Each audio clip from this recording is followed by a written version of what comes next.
VMware CEO Pat Gelsinger told CNBC on Friday a larger share of the enterprise software company's employees will work remotely as a result of the coronavirus pandemic. About 20% of the firm's staff worked from home prior to the crisis, according to Gelsinger.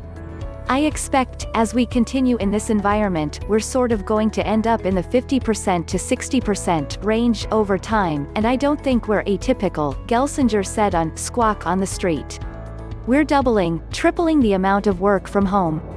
Gelsinger's comments Friday are the latest indication the COVID-19 outbreak will usher in long-term changes to corporate America. Most employees at Jack Dorsey's two companies, Twitter and Square, have already been told they can work from home permanently.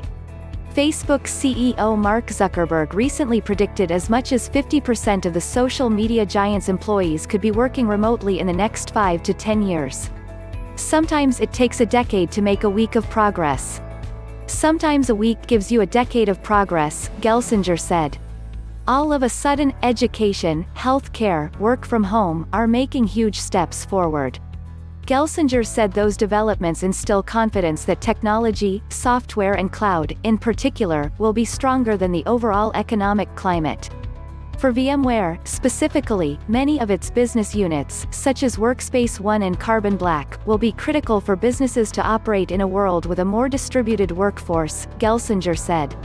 Shares of VMware were trading up more than 7% on Friday following its quarterly earnings report Thursday. It posted revenues of $2.73 billion, a 12% year-over-year increase, and $1.52 per share excluding some items.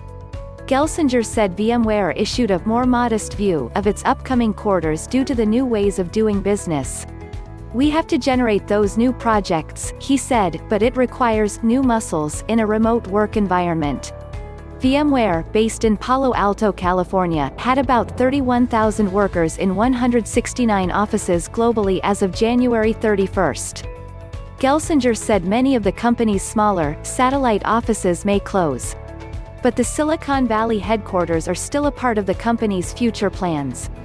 "This is going to move from being a hotel for offices to a collaboration hub. I expect our footprint here will largely stay the same, but we're going to redesign it quite significantly," he explained. "This is where we're going to gather to innovate, to build community, to re-establish culture and connections with people." Quote.